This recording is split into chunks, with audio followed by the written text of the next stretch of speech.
안녕하세요. 저는 시자라면 치가 떨릴 만큼 시집살이를 당하고 끝내 이혼을 하게 된 30대 후반의 여자입니다. 시모, 시누이 남편놈까지 누구 하나 제대로 된 인간이 없었는데요. 주변 지인들이 이혼을 하는 모습을 보며 저에게 그런 일이 일어날 거라곤 생각도 못했었는데 어느새 저도 이혼을 한 지 시간이 꽤 흘렀네요. 시간이 흐르면 그 기억도 흐려지고 감정도 흐려지기 마련인데 아직도 그 인간들만 생각하면 치가 떨리는 것을 보니 그 인간들이 저에게 참 대단한 짓을 했구나 싶네요. 그 인간들도 처음부터 그런 인간들은 아니었어요. 시누이 한 명이 문제라면 문제랄까요? 저와 남편은 지인의 소개로 만나 연애를 시작했고 2년 남짓 연애를 하고 결혼 2년 차가 되던 해부터 본격적인 문제가 생겨나기 시작했습니다. 저희에겐 아직 아이는 없었고 남편도 저도 임신 계획이 없는 상황이었어요. 양가에서 임신을 종용하는 분위기는 아니었기에 저희는 저희만의 결혼 생활을 즐기며 살고 있었죠. 가끔 남편의 누나, 그러니까 시누이가 시비를 걸긴 했지만 참을만 했기에 별 대수롭지 않게 여기며 지냈는데 결혼 2년 차부터 본격적인 시비가 시작되더군요. 시누이는 그 당시까지도 결혼을 하지 않은 노처녀였는데 노처녀 히스테리를 부리는 것도 아니고 저희가 결혼할 때부터 입이 나와 있다 싶더니 사사건건 저에게 시비를 걸어오는 덕에 짜증이 치솟아 오른 것이 한두 번이 아니었습니다. 올케, 표정이 왜 그래? 무슨 일 있어? 아무 일도 없는데요. 왜요? 제 표정이 이상해요, 형님? 엄청 어두워 보여. 혹시 시대고기 싫어서 내 동생이랑 싸웠어? 그래서 표정이 어두운 거야? 설마 했더니 신우이의 질문은 걱정이 아닌 시비였고 이런 것쯤이야 익숙했기에 저도 대수롭지 않게 신우이의 말을 받아쳤어요. 설마요. 오기 싫어서 싸울 정도면 애초에 온다고 말도 안 했죠. 형님도 알다시피 오늘도 제가 온다고 먼저 연락했던걸요? 그래? 표정이 너무 어두워서 혹시나 해서 물어봤어. 아니면 됐고. 오느라 고생했어. 얼른 손 씻고 와. 밥 먹어야지. 이렇듯 아니면 됐고라는 말을 남발하며 은근슬쩍 저에게 시비를 걸어오는 건 만나면 하는 인사와도 같은 것이 되었죠. 하지만 좋은 게 좋은 거라고 될 수 있으면 진짜 다툼으로 번지지 않게 참으려고 노력했어요. 이런 시비들이 있긴 했지만 선을 과하게 넘기진 않았기에 저도 참을 수 있었던 것이었죠. 한마디로 그때까진 참을만 했으니 참고 있었던 것이었어요. 그렇게 인고의 시간을 보내던 어느 날 시부의 생일이 다가왔어요. 친정 시댁 할 것 없이 늘 밖에서 모시고 계셨던 터라 그 해도 당연히 외식을 할 것이라고 생각했죠. 외식을 한다고 해도 전날이나 아침엔 집에서 끓인 미역국 정도는 가져다 드리고 있었고 외식을 하자고 먼저 이야기 꺼낸 것도 부모님들이었기에 그렇게 부족하다고 생각한 적이 없었는데 시누이의 생각은 그게 아니었나 보더군요. 시누이는 갑자기 시부의 생일을 집에서 모셔야 한다고 난리를 부리기 시작했어요. 심지어 평일이었던 시부의 생일을 앞당겨 주말에 하는 것도 아니고 꼭 당일에 해야 한다고 우겨대는 것이 아니겠어요? 올케는 시집온 며느리가 어떻게 시부모님 생신상 한번 차려드리는 법이 없어? 올케 친정에선 그렇게 가르치디? 친정에서 그렇게 배운 게 아니라 어머님 말씀이 이때껏 단 한 번도 집에서 생신 챙긴 적이 없다고 외식하면 된다고 하셔서 그랬어요. 자식들도 한 번도 집에서 챙긴 적 없는 생신상 저 역시 할 필요 없다고 생각하기도 했고요. 뭐라고? 지금 그걸 말이라고 해? 자식이랑 며느리랑 같아? 며느리 도리는 다 해야 할 거 아니야? 형님, 그런 논리라면 며느리보단 자식이 더 나서서 생신상 차려드려야 하는 거 아닌가요? 자식들도 두 손 놓고 가만히 있는데 며느리인 제가 왜 나서야 하나요? 지금이라도 형님이 자식도리를 다 하는 게 어떨까요? 제 논리에 대꾸할 말이 사라진 시누이는 얼굴이 터질 듯이 붉어진다 싶더니 막무가내로 우기기 시작하더군요. 아, 다 모르겠고 이번엔 무조건 집에서 모실 거니까 그런 줄 알고 올케가 생신상 차려. 알겠어? 생신 전 주말 말고 생신날 저녁에 밥 먹을 거니까 그런 줄 알라고. 저 출근은 어쩌고요. 저도 회사 생활하는 거 알잖아요. 하루 빠져. 그러면 되잖아? 회사에서 그 정도 말빨도 없어? 그런 회사 못하러 다니니? 어찌되었든 난 말했어. 당일에 챙길 거라고. 그러니까 회사에 연차를 쓰든 회사를 그만두든 그건 알아서 하고 생신상이나 거하게 차려. 올케 실력 구경이나 좀 하자. 아, 나도 회사 반차 내고 도울 테니까 괜히 우리 동생까지 오라가라 시키지 말고. 시부 생신상 정도 차리는 거 하라면 할 수 있죠. 아니, 스스로도 차려드릴 마음도 있었어요. 하지만 시누이가 나서 저딴 식으로 말을 하니 차린 밥상도 다 엎어버리고 싶은 마음이 드는 것도 모자라 정말 그 머리털을 다 뽑아버리고 싶더군요. 하지만 하고 싶다고 다 할 수 있는 것도 아니고 저는 애써 화를 누르고 그깟 생신상 상다리 부러지게 한번 차려보자고 마음을 돌려먹었죠. 드디어 시부의 생일 되고 전 연차를 쓰고 아침부터 양손 가득 장을 봐 시댁으로 향했어요.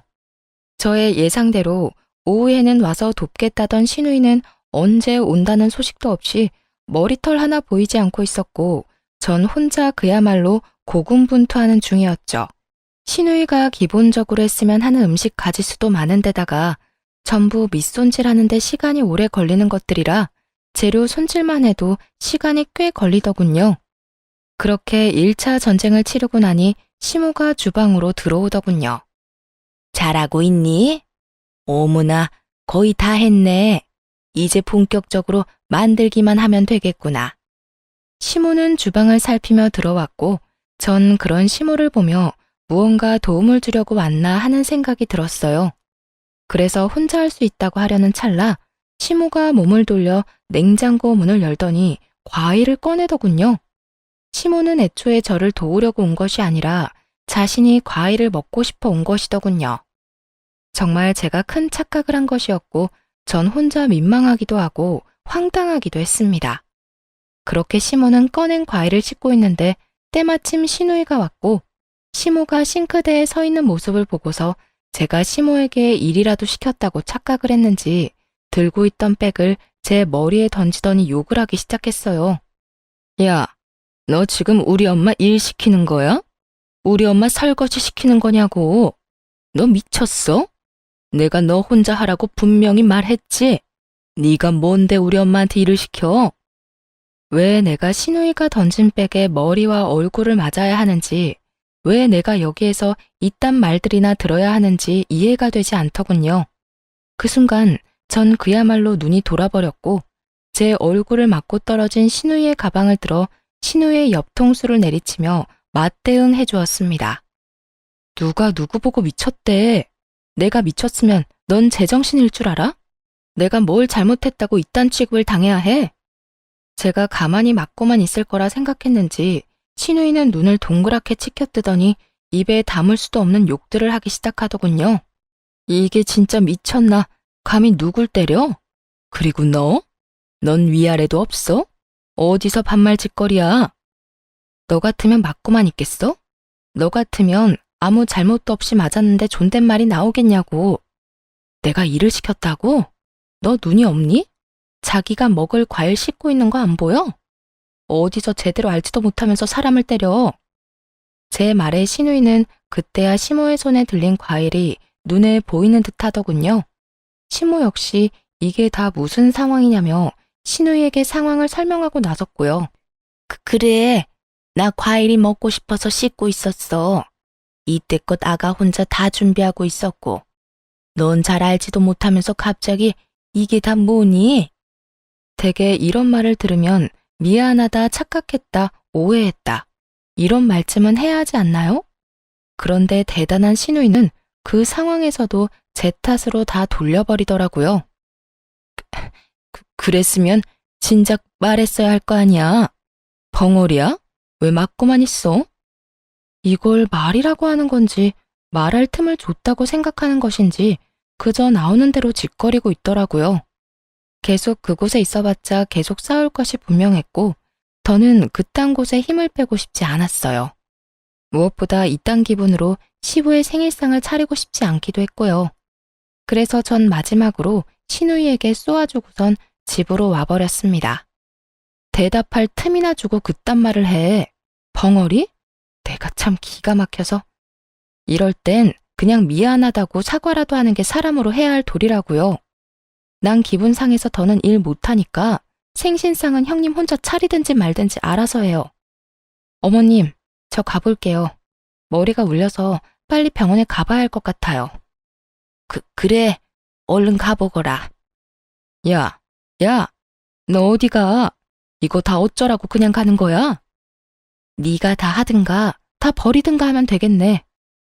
신우이는 끝까지 미안하다는 말은 하지 않았고 집으로 돌아와 거울을 보니 얼굴에 멍이 올라오고 있더군요. 생각 같아선 당장 병원에 가서 진단서라도 끊고 싶은 심정이었지만 신우이의 얼굴도 저 못지 않을 것이니 참기로 했어요. 그날 밤 남편은 시댁에 들렀다 온 것인지 늦은 밤이 되어서야 집으로 들어오더군요. 남편의 표정은 화가 나 있었는데 저에게 화를 내려다가 제 얼굴을 보고 놀란 눈으로 저를 보더군요. 그랬겠죠. 신우이는 다 제가 잘못한 것처럼 말하며 상처난 자기 얼굴을 보여줬을 것이고 그런 신우이의 말을 고지곳대로 믿어버린 남편놈은 잔뜩 화가 난 채로 집으로 왔는데 제 얼굴에 커다란 멍이 있으니까요. 당신 얼굴이 왜... 당신도 맞았어? 누나한테 맞은 거야? 아니, 오늘 도대체 무슨 일이 있었길래 둘 다 얼굴이 이 모양인 거야? 형님이 아무 말 안 했어? 내가 진짜 기가 막혀서. 음식 준비는 나 혼자 다 했고 어머님이 본인 먹을 과일 씻는 모습 보고 혼자 오바해서 나한테 욕하고 가방 던지고 때리고. 그래서 나도 짜증나서 같이 싸웠어. 생각 같아선 그 머리털을 다 뽑아주고 싶었다고. 저에게 시댁에서의 일을 들은 남편은 그제야 모든 퍼즐이 맞춰진다는 듯 고개를 끄덕이며 제 얼굴을 어루만져 주더군요. 누나는 그냥 당신이 다 잘못했다는 식으로 말했지. 그렇지 않아도 들으면서도 이상하다 싶긴 했는데 누나가 너무 흥분 상태이기도 했고 얼굴도 워낙 엉망이라서 그런가 보다 했지. 아, 진짜 얼굴 어떡해. 해. 많이 아팠겠다. 다른 데는? 다른 데는 다친 곳 없어? 병원은 안 가도 되는 거야? 지금이라도 병원 가자 얼른. 누나 진짜 미친 거 아니야? 아무리 그래도 얼굴을 이렇게 만들어 놓으면 어떡해. 참 웃긴 게 남편이 오기 전까지만 해도 몸이 떨릴 만큼 화가 난 상태였는데 남편이 와서 저렇듯 몇 마디 해주니 별것도 아닌 것처럼 느껴지더라고요. 화도 좀 가라앉는 기분이 들기도 하고요. 됐어. 당신도 봤으니까 알 거 아니야. 나도 한 성깔하는 거. 처음엔 맞고만 있다가 도저히 못 참아서 당한 만큼 돌려줬으니까 화 안 내도 돼. 그리고 병원은 안 가도 될 것 같아. 얼굴만 이런 거라 그냥 멍 가라앉는 연고만 잘 바르면 괜찮을 것 같아. 그래? 그래도 혹시나 어디 안 좋으면 나한테 말해줘. 바로 병원 가게. 알겠지? 그런데 여보, 나 한동안 형님하고 거리 두고 지내고 싶어. 마주치는 것도 싫고 말도 섞고 싶지 않아. 그래, 무슨 말인 줄 알았어. 나도 한동안 누나랑 거리 두고 지낼게. 그렇게 남편도 신우이와 적당히 거리를 두고 지내며 저에게도 신우이와의 만남을 강요한다거나 권하는 일은 없었어요. 그렇게 1년을 넘게 신우이와는 거의 마주치지 않고 지냈습니다. 명절 때는 하는 수 없이 마주치긴 했지만 시댁에 제사를 지내지 않던 터라 명절 당일에 잠시 가서 아침 식사만 하고 집으로 돌아오곤 했습니다. 하지만 그 잠시인 순간에도 신우이는 저에게 시비를 걸지 못해 안달이 난 사람처럼 굴곤 했죠. 한 집안의 하나뿐인 며느리가 시댁에 너무 무심한 거 아니야? 생전 시댁에 오지도 않고 어쩌다 오더라도 밥만 먹고 바로 사라지고. 우리 아빠 엄마가 성격이 좋아서 그렇지 조금만 나쁜 사람들 같았으면 옳게 바로 이혼당했어. 알아?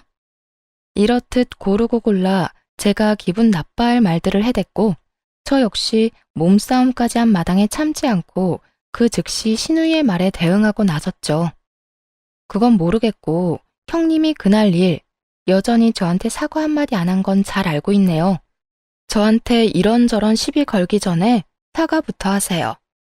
형님이 사과하면 예전처럼 시댁에 오는 일도 많아질 거고 밥만 먹고 사라지지 않고 여유롭게 시간 보내다 가지 않을까요? 내가 사과를 왜 해야 해? 올케도 그날 나 때렸잖아. 그러니 사과를 해도 올케가 먼저 해야지. 내가 손윗사람인 거 잊었어? 신우이는 대꾸할 말이 다 떨어졌는지 손윗사람 공격을 해대기 시작했고 전 눈 하나 깜빡이지 않고 신우이를 몰아붙였어요. 손 위고 손 아래고 난 모르겠고요. 형님이 혼자 오해하고 먼저 욕했으니 먼저 사과를 해야 하는 건 알겠네요.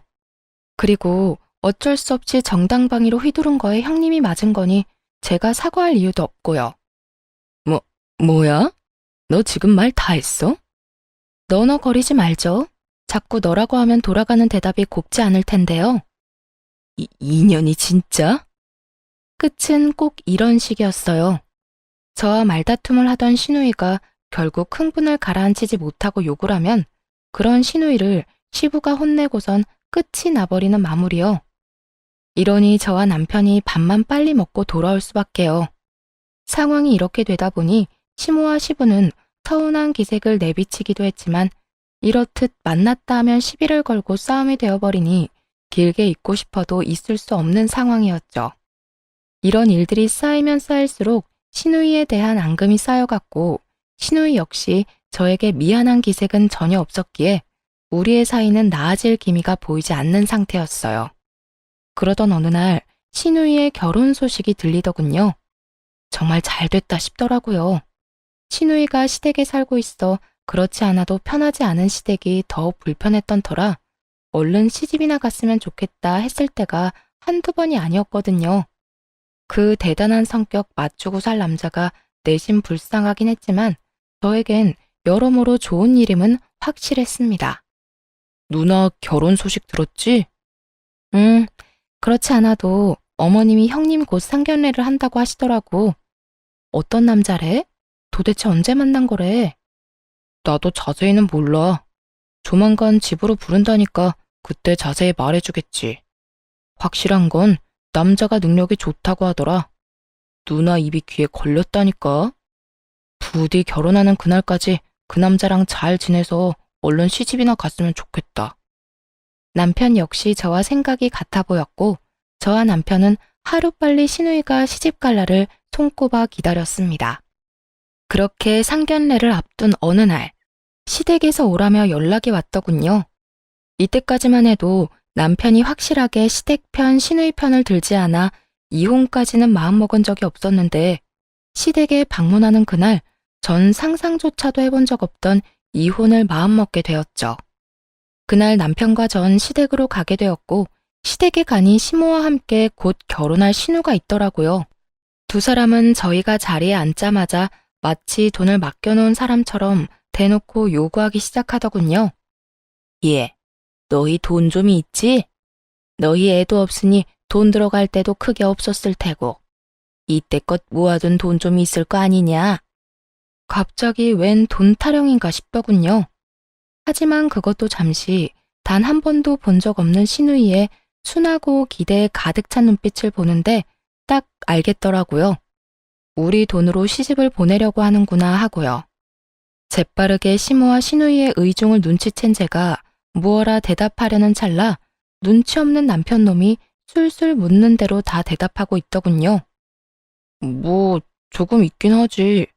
아무래도 아기 낳게 되면 집도 옮기고 해야 하니까 부지런히 모았어. 근데 그건 왜? 남편의 말에 시무는 눈을 반짝이더니 숨도 쉬지 않고 이렇게 말했습니다. 그래? 그러면 그 돈 좀 내놓거라. 너희는 다시 모으면 되지 않니? 네 누나 이번에 결혼하는데 모은 돈이 얼마 없어. 우리도 도와줄 형편은 안 되는 거 너도 잘 알 테고. 좋은 남자 생겼을 때 얼른 시집 보내야 할 거 아니니? 그러니까 그 돈 좀 네 누나 주거라. 빌려주라고 해도 안 된다고 할 판국에 그냥 주라고 하더군요. 그 자리에서 안 된다고 딱 잘라 말해야 할 남편은 그걸 또 고민하고 있었고요. 전 이대로는 도저히 안 되겠다고 생각했고 남편이 또 무어라 입을 떼기 전에 제가 먼저 나섰습니다. 어머님, 그건 좀 힘들 것 같아요.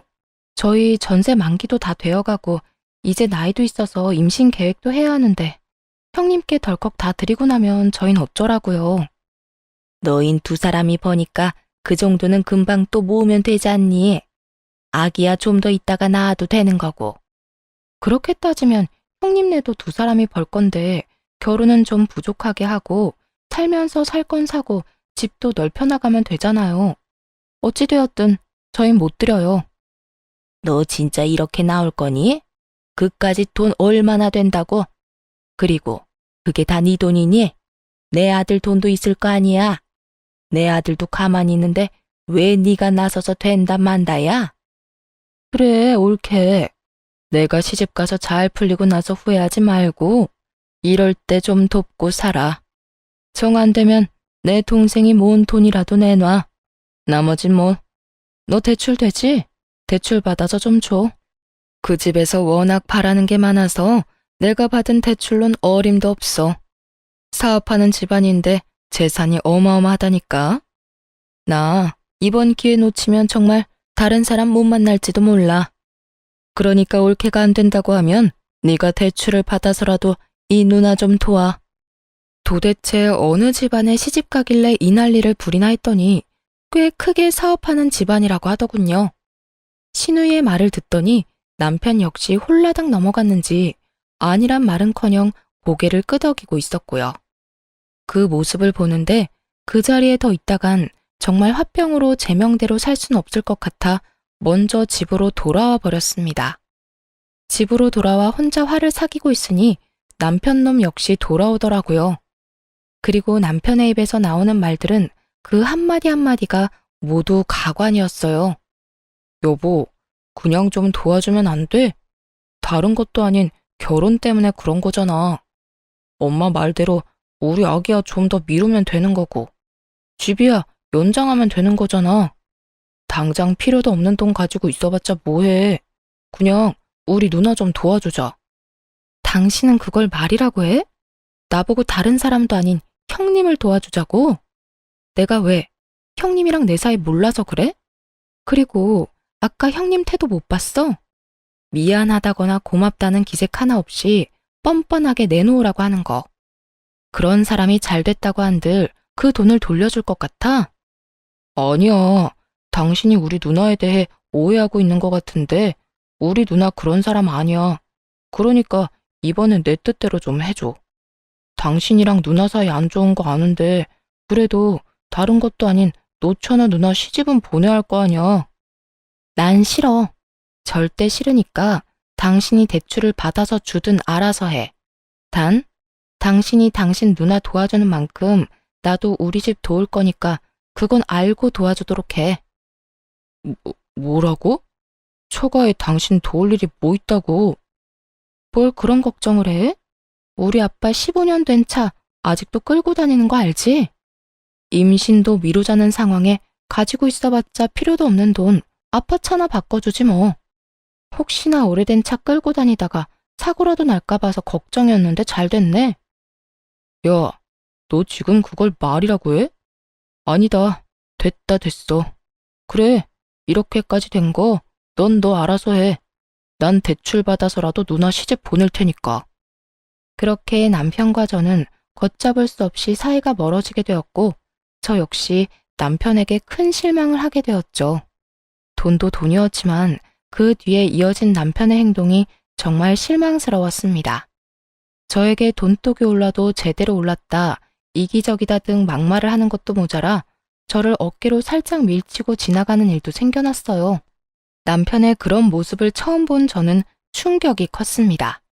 점점 더 저는 오만정이 떨어지고 있었고 시댁과 남편도 마찬가지였는데 상견례 날이 와도 저에게 연락 한 통이 없더라고요. 저 역시 굳이 참석하고 싶은 마음도 없었기에 묻지 않았고 그날 저녁 술에 취한 남편이 집으로 들어오더군요. 야, 너 이제 큰일 났다. 내가 무슨 큰일이나. 오늘 상견례 했는 건 알지? 우리 예빈 매형 엄청 부자다. 집안 자체가 부자야. 우리 누나가 그 집에 시집만 가면 넌 이제 끝이야. 그깟 몇 푼 아끼다가 더 큰 기회를 놓친 거라고. 우리 누나가 잘 되면 너한텐 한 푼도 안 준다고 했어. 이제 어쩌냐? 난 당신 누나 도움이나 돈 필요 없거든? 그러니까 당신 돈이나 제대로 돌려받아. 괜히 나한테까지 불똥 튀게 하지 말고. 그럴 일 없거든. 그리고 나 너랑 같이 안 살 거야. 우리 누나 잘 돼서 나한테 다 해주면 내가 왜 너 같은 여자랑 사냐? 너한테 정 완전 다 떨어졌다고. 취중 진담이라고 하나요? 남편 놈은 만취 상태로 저에게 더러운 속내를 뱉어내기 시작하더군요. 이런 남편의 말들은 그간 제 고민을 시원하게 날려보내 주었고, 마지막 말은 티끌만큼 남은 미련마저 날려보내 주었어요. 그리고 너 결혼식에도 올 필요 없대. 우리 엄마가 너 같은 며느리 필요 없으니 얼굴도 내비치지 말라고 하더라. 그러니까 너는 너대로 시간 보내. 나는 초호화 예식장에서 비싼 음식 먹고 올 테니까. 남편은 이 말을 마지막으로 쓰러지듯 잠이 들었고, 전 이런 남편놈과 이혼을 결심하게 되었습니다. 더는 이딴 취급, 이딴 말들을 들으며 제 인생을 낭비하지 않기로 한 것이었죠. 그간 남편과 시댁 인간들에게 받은 욕설 가득한 문자와 돈을 요구하는 통화 녹음 파일까지 챙겨 변호사를 만나 상담을 진행했어요. 변호사분은 남편만 아니라 시누이와 시모에게까지 위자료를 받을 수 있다고 하더군요. 전 이혼 준비에 박차를 가하고 있었고, 그러는 동안 시누이의 결혼식 날이 되었습니다. 전 남편이 전한 그 말 그대로 결혼식장엔 얼굴도 내비치지 않았고, 제 짐을 모조리 챙겨 친정으로 와버렸습니다. 친정에 미리 말을 해뒀던 터라 제가 친정에 들어서니 부모님도 많이 속상하실 텐데 오히려 저에게 잘했다며 위로해 주더라고요. 딸, 어서 와. 그동안 마음고생 많이 했지? 고생했어. 수고했어. 엄마, 죄송해요. 내가 잘 살았어야 했는데 이런 꼴이나 보이고. 이런 꼴이 뭐 어때서? 맞지도 않는 사람이랑 마음고생하면서 사는 게 잘 사는 건 아니야. 아니다 싶을 땐 강단 있게 결정을 내리고 더 나은 길로 나아가는 게 정말 잘 사는 거라고. 그러니까 우리한테 그런 말 할 필요도 없고 그런 생각할 필요도 없어. 앞으로 네 인생 어떻게 하면 더 행복할지 그 생각만 하고 살자. 친정 부모님은 저를 보듬어주며 위로해 주셨고, 그 덕에 전 오랜만에 따뜻한 보살핌을 받으며 쉬고 있었어요. 달콤하던 휴식도 잠시. 시누이의 결혼식이 끝날 때가 되니 시모에게서 득달같이 전화가 오기 시작하더군요. 너 진짜 이럴 거야? 아무리 오란 말이 없었어도 그렇지. 정말 식장에도 안 나타나면 어쩌자는 거야? 사연엔 쓰지 못했지만 시모의 말 중 절반 이상은 차마 입에 담지도 못할 욕들이었고, 전 이것조차도 녹음을 하고 있는 상태였죠. 저 같은 며느리녀는 식장에 얼굴도 내비치지 말라고 했다면서요. 그래서 안 간 것뿐인데요. 그건 화가 많이 났으니까 그렇지. 그렇다고 정말 안 오면 어쩌자는 거니? 사돈집에서 우리 집을 뭐라고 생각했을 거야? 내가 어찌나 민망한지. 너 당장 지금이라도 여기 오거라. 와서 몸이 아파서 병원 다녀왔다고 변명이라도 하란 말이야. 제가 왜요? 저 이제 그 집 가족 안 할 건데 굳이 그렇게 해야 할까요? 뭐야? 너 지금 이혼이라도 하겠다는 말이니? 너 설마 우리가 돈 좀 달라고 한 것 때문에 그러니? 결국 네 돈은 한 푼도 안 썼잖니? 그리고 뭐 그까짓 일로 이혼까지 한다고 이 난리니? 자신들이 한 짓거리는 생각도 안 하고 제 입에서 이혼이란 뉘앙스의 말이 나오자 그저 황당하다는 반응이더군요. 그리고 자신들이 한 짓거리들이 이혼 사유가 되고 남는다는 사실조차 알지 못하는 모습을 보며 역시 지금이라도 이혼을 결심하길 잘했다 싶었어요. 이까짓 일이 아니고 엄청 큰일이에요.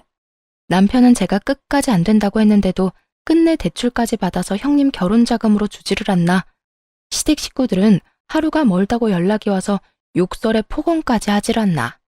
어머님 말대로 이런 것들이 별거 아닌 일이면 도대체 어떤 이유로 이혼을 해야 하는 걸까요? 둘 중 하나가 죽어 나가야 이혼을 할 수 있는 건가요? 넌 무슨 말을 그렇게까지 극단적으로 하니? 적어도 우리가 너한테 한 걸론 이혼할 사유도 안 된다는 말이다. 일단 와서 이야기해. 얼른 와서 얼굴이라도 비치란 말이야. 우리가 너 갑자기 배탈이 나서 급하게 병원에 갔다고 해놨으니까 와서 얼굴이라도 내보이란 말이야. 도무지 시모는 제 말의 뜻을 알아듣지 못하고 있더군요. 아니, 아예 제 말을 제대로 듣고 있지도 않은 듯 했어요. 그래서 전 더 단호하게 시모에게 말했습니다. 하고 싶은 말만 계속하지 말고 제 말도 좀 들으세요. 저 이혼할 거라고 했잖아요. 이혼할 사람이 왜 거기에 가겠어요? 겁주려고 하는 말이 아니라 정말 이혼하겠다고? 네가? 내 아들이랑? 네, 이혼하려고요. 그쪽 아들이 누나 시집만 가면 저랑 이혼할 거라고 그러더라고요. 그래서 제가 이혼 준비 다 끝내놨어요. 그러니까 말 좀 전해줄래요? 이혼 준비 다 해놨으니까 도장만 찍으면 된다고요. 아, 그리고 아줌마랑 아줌마 딸한테 소장 하나 갈 거예요. 그런 줄 알고 결혼식 마무리 잘하세요. 저는 전화를 끊자마자 휴대전화의 전원을 꺼버렸고 제가 연락이 되지 않자 친정 부모님에게까지 연락이 오며 난리가 났지만 모든 전화를 받지 않았습니다. 그 어떤 방법으로도 연락이 되지 않자 남편은 친정으로 찾아와선 저를 붙잡고 이혼이 무슨 말이냐며 닥달하기 시작하더군요. 여보, 왜 전화를 안 받아? 그리고 이혼? 이혼은 무슨 이혼이야? 요즘 우리 사이 안 좋은 걸로 당신이 많이 섭섭했다는 걸 잘 알겠어. 그리고 내가 술에 취해서 한 말로 당신이 상처받았다는 것도 잘 알겠고. 그런데 그건 다 취해서 그냥 한 말이란 거 당신도 잘 알잖아. 실수야, 실수. 그깟 실수 한 번 때문에 우리가 이혼을 한다고? 그건 절대 안 되지. 그리고 우리 누나 오늘 결혼했는데 우리가 이혼하면 어떻게 해? 사돈집에서 우리 집을 뭐라고 생각하겠냐고. 이 인간이 그러면 그렇지 싶더라고요. 남편 놈은 저에게 미련이 남아 저를 설득하고자 온 것이 아닌 부유한 사돈집에 혹시나 자신의 이혼으로 인해 책이라도 잡히면 어쩌나 하는 마음으로 저를 설득하러 온 것이더군요. 그런 남편을 보는데 어쩌다 이렇게까지 변했을까 싶더라고요. 처음 내가 사랑했던 남자는 이렇게 쓰레기는 아니었는데 말입니다. 남편은 제 어깨를 잡고 흔들며 언성을 높이기 시작했고 전 그런 남편의 손을 거칠게 뿌리치며 이렇게 말했어요. 이거 놓고 말해. 실수? 웃기고 있네. 당신이 평소에 그런 생각을 하고 그런 계획들을 은연중에 세우고 있었으니까 그런 말이 술술 나오는 거 아니겠어? 그리고 당신 누나한테 퇴직금까지 다 줬지. 나한테 말 한마디도 없이 대출금부터 해서 퇴직금까지 형님한테 준 것만 해도 이혼 사유는 충분해. 거기에다 당신 나한테 막말하는 건 기본이고 여기저기 미는 거 그것도 이혼 사유라고. 난 더는 참고 살지 않을 거니까 그런 줄 알고 이혼할 준비나 해. 돈은 당신한테도 말은 했었잖아. 당신이 반대하긴 했었지만 그리고 막말은 화가 나면 그럴 수도 있는 거지. 또 내가 당신 살짝 민 거? 그걸 어떻게 쳤다고 말할 수가 있어. 그건 그냥 말 그대로 살짝 민 거지. 살짝 밀어? 웃기고 있네. 너는 삿대질로 사람 밀어대니? 그게 얼마나 사람 비참하게 만드는지 네가 알아? 그 순간이었어요. 이때껏 저희의 대화를 그저 듣고만 계시던 아빠와 엄마가 자리에 벌떡 일어나더니 부산스럽게 움직이기 시작하시더라고요. 너 감히 내 딸을? 그간의 일을 전부 알아버린 아빠가 머리 끝까지 화가 나 남편을 향해 다가오더군요. 장인어른, 그게 아니고요. 그저 감정이 격해져서 조금 밀었을 뿐입니다. 감정이 격해지면 밀어도 된다고 누가 그러든가. 그리고 민 건 이해 가능한 행동이라고 생각하는 게야? 나도 손 한 번 댄 적 없는 귀한 내 딸한테 네가 감히. 장인어른, 제발 진정 좀 하세요. 제 말도 좀 들어보시라고요. 진정? 자네 같으면 진정이 되겠어? 당장 꺼지게. 내 당장 그 모가지를 꺾어버리기 전에 당장 꺼지란 이 말이야. 남편의 멱살을 잡고 흔들던 아빠는 한 공간에 계속 같이 있었다간 큰 사고를 치겠다 싶으셨는지 멱살을 잡은 그대로 남편을 문 밖으로 던지다시피 내쫓아버리더군요. 엄마는 언제 받아온 것인지 알 수 없는 찬물 한 바가지를 쫓겨난 남편에게 부어버렸고요.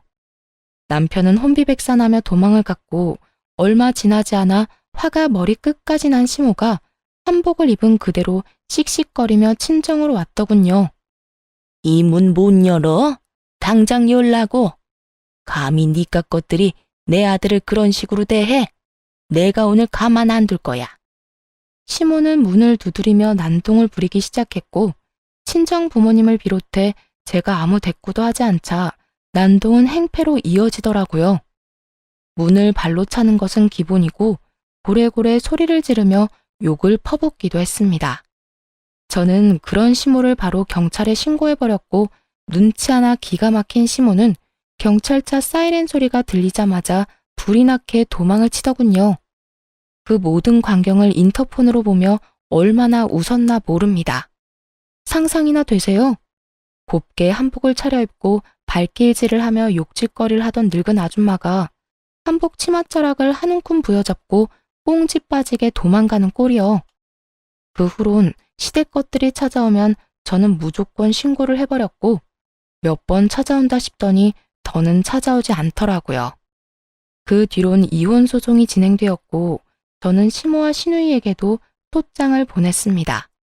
그 결과 아주 깔끔하고 만족스럽게 모든 것이 저의 승소로 끝이 났어요. 전 시누이에게 보낸 소장은 전 시누이의 신혼집으로 보냈는데 그 당시 집에 전 시매부도 함께 있었다고 하더군요. 혹시나 하는 마음에 신혼집으로 보낸 것이었는데 어찌나 통쾌했는지 모릅니다. 야, 너 미쳤어? 위자료 청구? 내가 너한테 욕을 하면 얼마나 했다고? 그리고 뭐? 금전적인 요구? 내가 너한테 돈 달라고 해서 네가 돈은 줬어? 내 동생이 줬잖아. 네가 나한테 준 건 아무것도 없으면서 왜 나한테 이딴 걸 날리냐고? 너 때문에 내가 지금 얼마나 곤란한 줄 알기나 해? 네가 보낸 소장 내 남편도 다 보는 바람에 나 지금 이혼당하게 생겼다고. 내가 어떻게 한 결혼인데 어떻게 책임질 거야? 왜 개념 밥 말아먹은 것들은 자기 잘못은 생각지도 않고 왜 애꿎은 사람한테 책임 전가를 하려고 하는지 모르겠더라고요. 전 그런 시누이에게 이렇게 말해주었어요. 야, 한글 읽을 줄 몰라? 소장 좀 천천히 잘 읽어봐.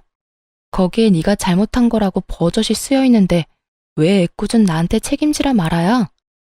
넌 어차피 내가 아니더라도 이혼했을 거야. 속여먹는 것도 하루 이틀이지. 그 나이 먹도록 돈이 없어서 동생한테 돈 뜯어내서 시집 가는 거 하며 화나면 욕하면서 손부터 나가는 그 성질머리 하며 언제까지 속일 수 있겠어?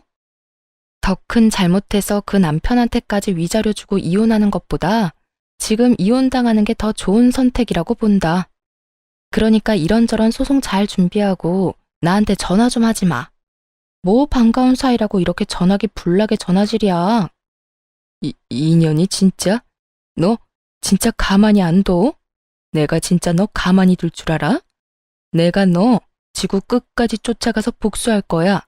알겠어? 나 지금 통화도 녹음 중인데 괜찮겠어? 내 생각엔 이것까지 추가되면 퍽 곤란해질 텐데. 내가 하늘과 같이 넓은 아량을 베풀어서 이건 없던 걸로 해줄 테니까 좋은 말로 할 때 전화하지 마라. 제 말에 겁이 나긴 했는지 그 뒤론 연락이 오지 않더라고요. 전에 들은 말론 소장을 확인한 전 심해부가 저와 똑같은 말을 했다고 하더군요. 그 나이 먹도록 모은 돈이 그렇게나 없다는 것도 이해가 되지 않지만 더 이해가 되지 않는 것은 없으면 없다고 하면 되는 일인데 왜 동생 돈까지 받아가며 그 불화를 만든 것이 도무지 이해가 되지 않는다고 했다더라고요. 동생 부부는 이혼까지 시켜놓고 자기는 하하호호 웃으며 결혼한 것도 소름이 끼친다는 말까지 했다고 하고요. 전 시누이랑 결혼한다고 하길래 그 나물에 그 밥이겠다고 했는데 전 시누이가 다른 건 몰라도 남자 보는 눈 있었네 싶었어요. 그리도 정신 똑바른 남자를 잠시나마 남편이라 부르며 살았으니까요. 웃긴 건 누나 시집 보내겠다고 대출이란 대출은 다 받은 전 남편은 한순간 빚쟁이가 되었더라고요. 전 신우이 역시 빚쟁이 신세를 벗어날 순 없었어요.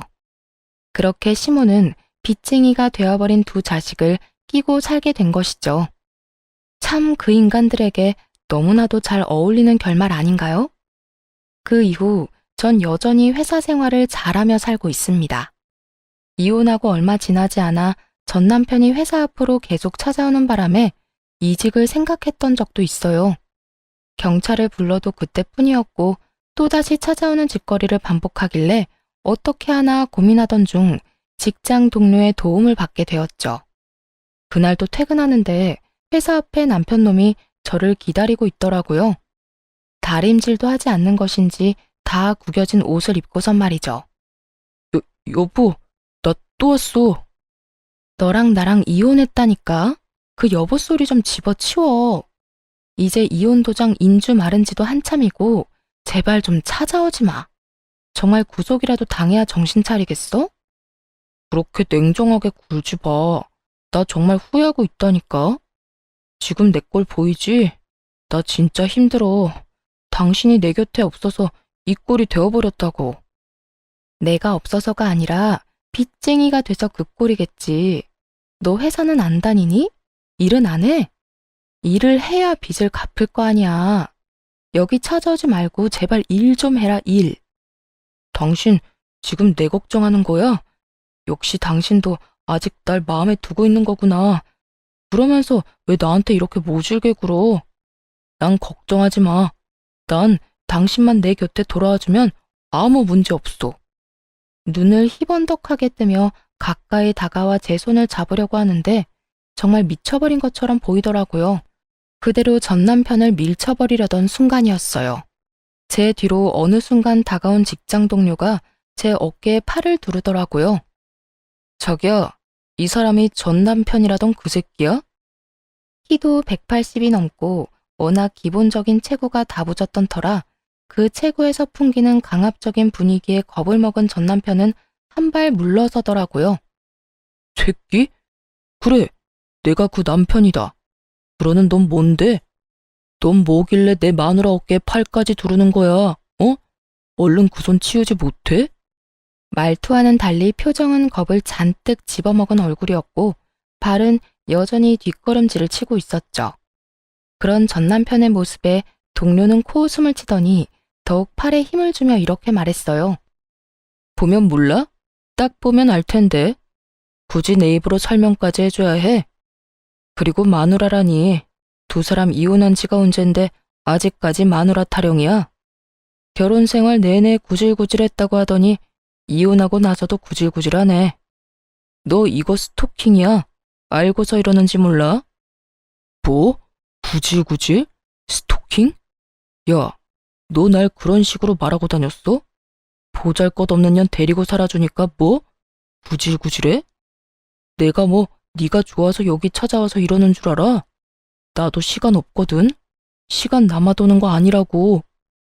전 남편은 급기야 고함을 지르기 시작했고 저보다 더 화가 난 동료가 제 앞을 막고 서더니 남편을 확 밀쳐버렸습니다. 인간 같지도 않은 인간이 누구 보고 보잘것없는 년이래.